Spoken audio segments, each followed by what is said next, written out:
আসসালামু আলাইকুম সবাইকে। কেমন আছেন সবাই? আশা করি সবাই ভালো আছেন। আমি আলহামদুলিল্লাহ ভালো আছি, সুস্থ আছি। তো আয়ান ভিতরে ওর স্কুলে ঢোকার জন্য অনেক বেশি এক্সাইটেড হয়ে আছে, যদিও ওকে এখন ঢোকাবে না, কারণ এখন ওদের স্কুলটা বন্ধ। তো ওদের স্কুলটা থাকেই হচ্ছে গিয়ে সকাল টাইমটা, এখন হচ্ছে বিকাল টাইম, আর বিকেলেও ঘরে বসবে না, চলে আসবে। এটা হচ্ছে বাহওয়ান মসজিদ, আর বাহওয়ান মসজিদের সাথেই হচ্ছে ওর স্কুল।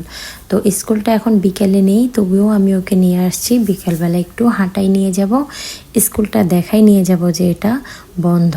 তো এই স্কুলটা বেসিক্যালি একটা অটিজম স্কুল। এখানে যেসব বাচ্চাদের কোনো না কোনো সমস্যা থাকে ওদেরকেই পড়ানো হয়। তো ওরা আসলে সপ্তাহে 2 দিন পড়াইলেও ওদের কিন্তু বেতনটা অনেক বেশি। তো আসলে কিছু করার নেই, তারপরেও কিন্তু এখানে পড়াইতে হচ্ছে। এমনি আগের থেকে অনেকটাই ভালো ইমপ্রুভ হচ্ছে এখানে দেওয়ার পরে। তো স্কুলটা মোটামুটি ঠিক আছে, খারাপ না। এইসব বাচ্চাদের জন্য একটু আমি বলবো ঠিক আছে, এসব বাচ্চাদেরকে আসলে একটু বেশি সময় দিতে হয়। তো ওরা যেইটুকু সময় ওদের দেওয়া দরকার ওইটুকু ওরা দিচ্ছে, মোটামুটি আমি বলবো ঠিক আছে।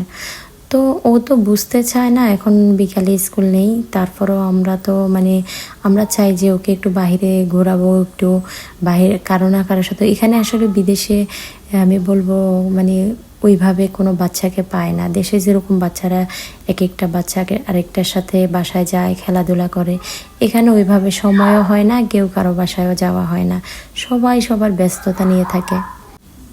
তো সেরকম আমিও একজন ব্যস্ত মানুষ, আমার বাচ্চাটা একটু অসুস্থ। তো আলহামদুলিল্লাহ আমি বলবো আগের থেকে অনেক ভালো আছে। তো আপনারা সবাই ওর জন্য দোয়া করবেন, ও যেন আরও সুস্থ হয়ে যায় ইনশাল্লাহ। আর ডাক্তারও ওকে বলছে যে ওকে বেশি বেশি বাহিরে নিয়ে যেতে, মানুষের সাথে রাখতে। তো এখানে তো আর মানুষের সাথে রাখা হয় না, কিভাবে মানুষের সাথে রাখবো এখানে? তো এখানে নিজেদের সাথেই থাকে। তো আমি আশা করি ইনশাল্লাহ ভালো হয়ে যাবে।